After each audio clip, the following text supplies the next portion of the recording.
Fala, queridos, o nosso tema de hoje é o Dia do Senhor. E eu convido você a abrir a sua Bíblia em Apocalipse 7, versículo 1. A primeira pergunta é assim: como o mundo é protegido da destruição final? Só que antes, vamos orar. Senhor Deus, te pedimos e te clamamos que pelo sangue de Cristo, o Espírito Santo possa trabalhar em nossos corações. Que Ele venha nos ensinar, que Ele venha nos instruir, que Ele venha trabalhar em cada estudante da Tua Palavra, no doce nome de Jesus. Amém.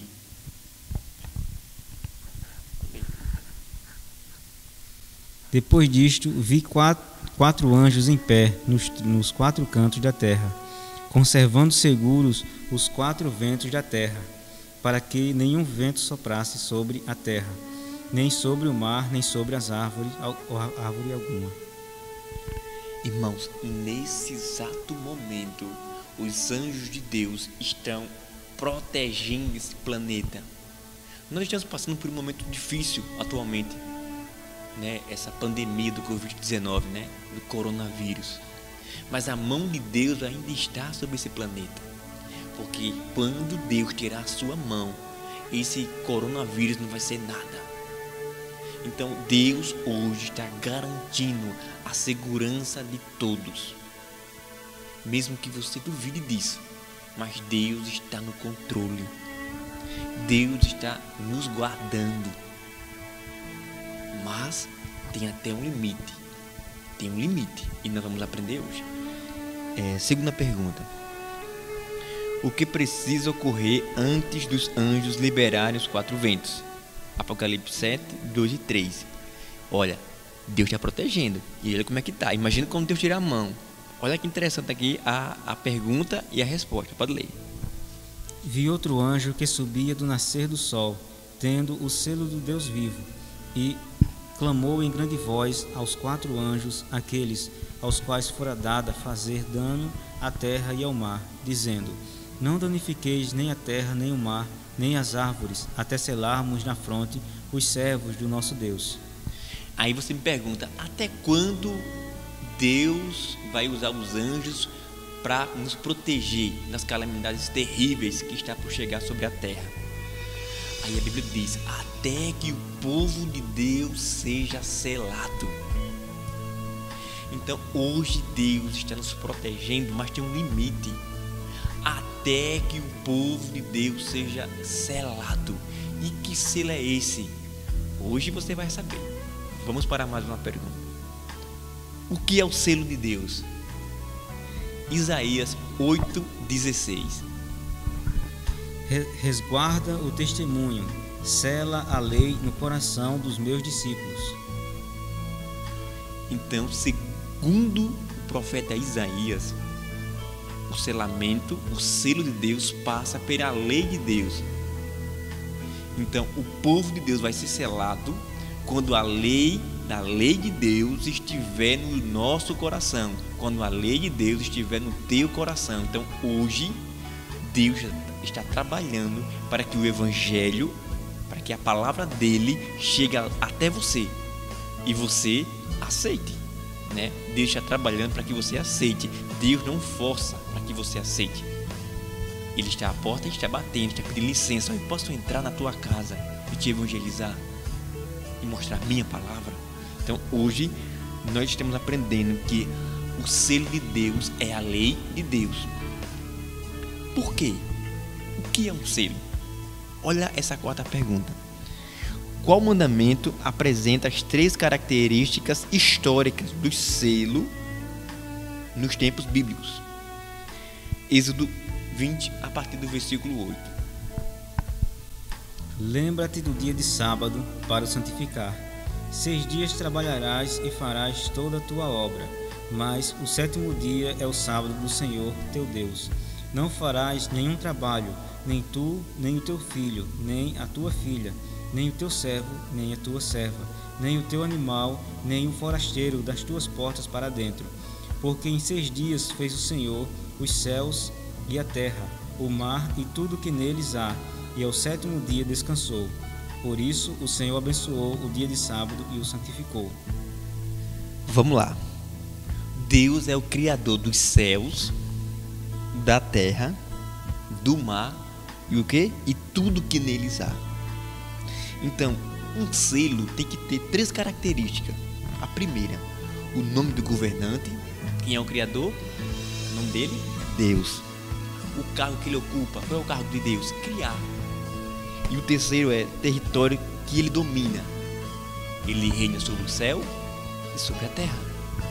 Então, o selo de Deus no 4º mandamento é apresentado porque Deus diz no 4º mandamento que ele criou o céu, a terra, o mar e tudo que neles há. É o único mandamento onde Deus se apresenta como ele é. Deus, criador e governador do céu e da terra.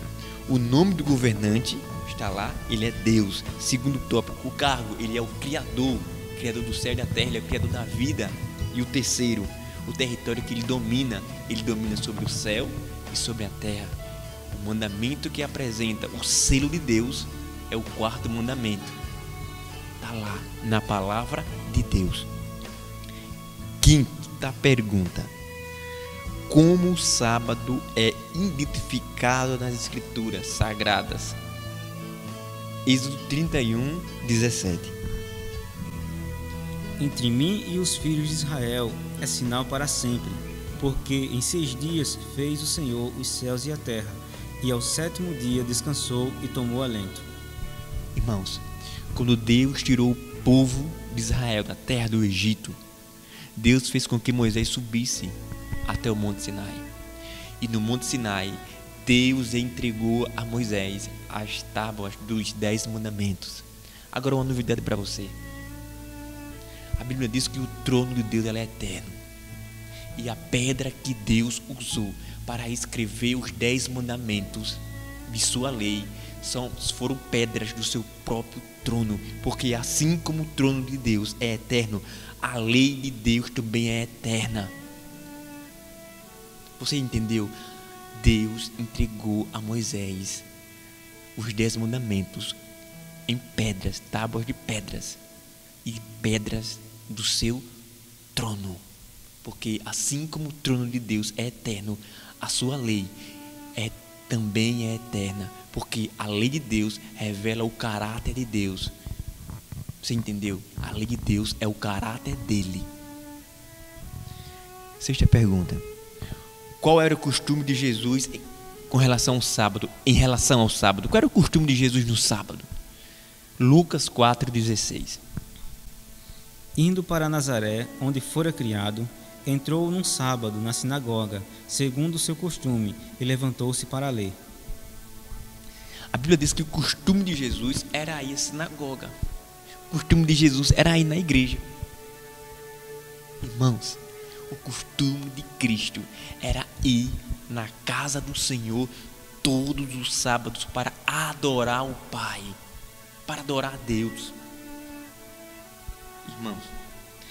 Irmãos, a Bíblia diz que o sábado é um sinal eterno entre Deus e o seu povo. Porque você e eu fomos comprados pelo sangue de Cristo. E nunca esqueça que Cristo nasceu judeu, viveu judeu, morreu judeu, ressuscitou judeu e subiu ao céu judeu. O que significa isso? Jesus veio como um homem, viveu como um homem, morreu como um homem, ressuscitou como um homem e subiu ao céu como um homem.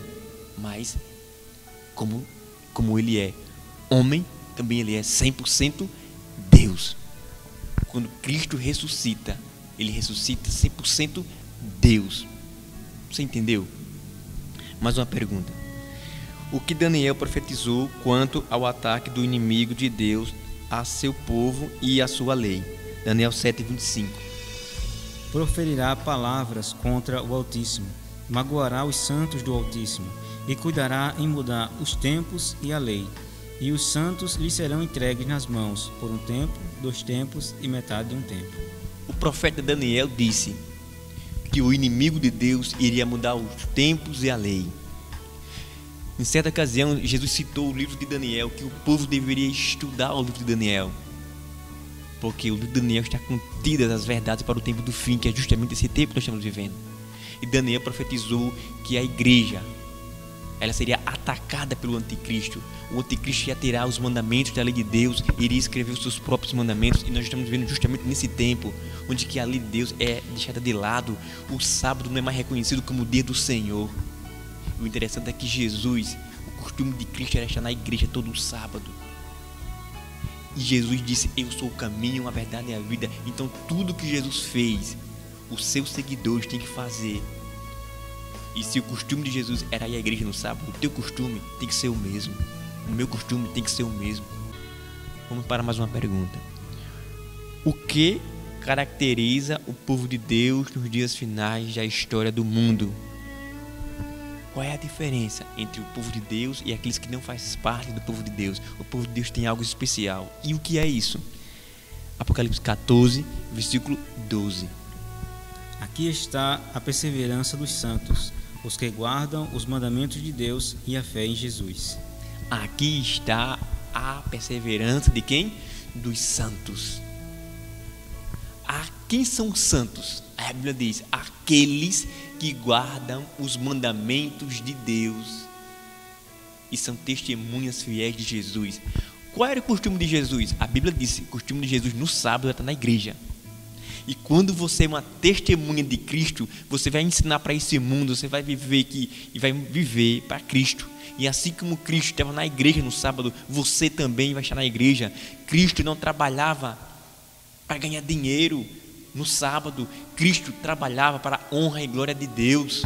Ele curava, ele orava, ele pregava nas igrejas. Esse é o trabalho que nós devemos fazer no sábado, missionário, completamente dedicado a Deus, não ao homem.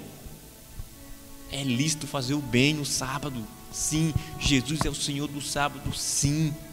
E nós precisamos acordar enquanto é tempo, porque a Bíblia diz que o povo de Deus tem uma marca, tem um selo. Eles guardam os mandamentos de Deus e são testemunhas, vivem para Cristo. E que essa manhã, que essa tarde, que essa noite, eu não sei o dia nem a hora que você está assistindo, mas Deus está te chamando, está te convidando para ser uma testemunha de Cristo nessa terra. E se você aceita, eu convido você a orar comigo. Senhor Deus, obrigado porque o teu povo tem um selo, tem um sinal.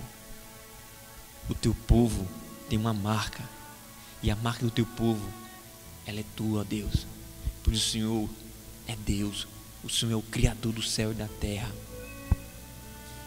O Senhor, Pai, governa sobre o céu e sobre a terra. Abençoe, Pai, cada estudante da Tua palavra e coloque no coração deles o desejo de aprender, de conhecer mais sobre a Tua palavra. No doce nome de Jesus. Amém. Um dia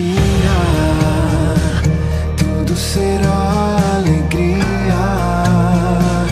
não haverá mais tristeza, incerteza, medo e dor. O dia do Senhor